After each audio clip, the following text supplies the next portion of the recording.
అత్తామామలు అంటే తల్లిదండ్రుల తర్వాతంతటివారు.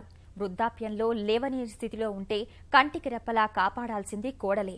అయితే ఉత్తరప్రదేశ్లోని బిజ్నోర్లో ఓ కోడలు తన అత్తపాలిట యమదూతగా మారింది. మంచం మీద లేవలేని స్థితిలో ఉన్న అత్తను వృద్ధురాలు అన్న కనీస మానవత్వం కూడా మరచి చితకబాదింది. ఇంకా కసి తీరకపోవడంతో ఉరి బిగించి చంపే ప్రయత్నం చేసింది. భార్య సంగతి ముందే తెలిసిన భర్త ఇంట్లో సీసీ కెమెరాలు అమర్చడంతో కోడలు అరాచకాలన్నీ అందులో రికార్డయ్యాయి. సదరు కోడలను అరెస్ట్ చేసిన పోలీసులు ఆమెపై హత్యాయత్నం కేసు నమోదు చేశారు.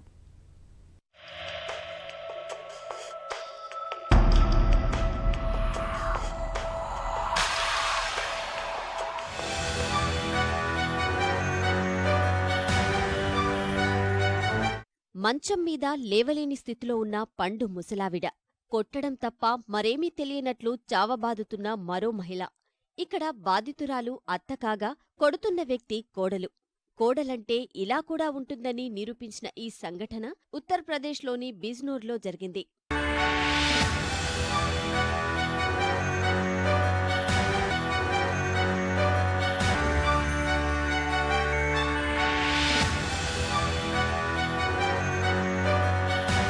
ఉత్తరప్రదేశ్లోని బిజ్నోర్కు చెందిన సందీప్ జైన్, సంగీత జైన్ భార్యాభర్తలు. గత కొంతకాలంగా విభేదాలతో వీరిద్దరూ వేరుగా ఉంటున్నారు. భర్త మీద కోపంతో ఉన్న సంగీత ఆ కోపాన్నంతా అత్తమీద తీర్చుకుంటూ ఉండేది. భర్త ఇంట్లో లేని సమయంలో అక్కడికి వచ్చి వృద్ధురాలైన అతని తల్లిని కొట్టివెళ్తూ ఉండేది. భార్య అరాచకాల గురించి తల్లి ద్వారా తెలుసుకున్న సందీప్ జైన్ ఇంట్లో రహస్య కెమెరాలు అమర్చాడు. అనుకున్నట్లే భార్య దౌష్టికమంతా అందులో పక్కాగా రికార్డైంది. వృద్ధురాలు అన్న కనీస మానవత్వం కూడా లేని సదరు కోడలు అత్తను ఇష్టం వచ్చినట్లు చితకబాదింది. వెంట్రుకలు లాగి, ఇటుకతో కొట్టి, చివరకు కసితీరక చున్నీతో గొంతు బీగించి చంపే ప్రయత్నం చేసింది.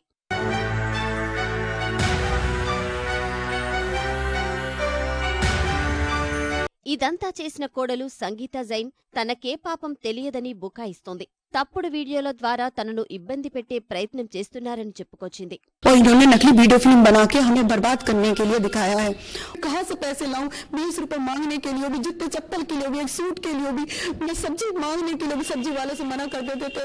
मैं कहाँ जाऊँ? और दुकान वाले से क्या कहते, दवाई वाले से सरकारी अस्पताल में गई तो एक आदमी को ऐसी दी कि ऐसे है ना, ऐसी दवाई देना जिससे वो मर जावे। భార్యాభర్తల మధ్య విభేదాలు ఉన్నమాట వాస్తవమేనని, ఈ గొడవతో తనకు సంబంధం లేకున్నా కోడలు తనను తరచూ కొట్టేదని బాధిత వృద్ధురాలు వాపోయింది. मेरे से झगड़ा देता ना कोई बच्चा बोल चाल, मैं तो किसी के बीच में नहीं बोलती। मैं तो जो मेरी 10 गाली देती है तो उसका पलट के जवाब नहीं दिया मैंने कभी। मेरे से कोई बोल चाल नहीं थी। భార్య అరాచకాల గురించి చాలా రోజుల నుంచి వింటున్నా. సాక్ష్యాలతో సహా బయట పెట్టేందుకు ఇంట్లో సీసీ కెమెరాలు అమర్చానని బాధిత వృద్ధురాలి కొడుకు తెలిపాడు.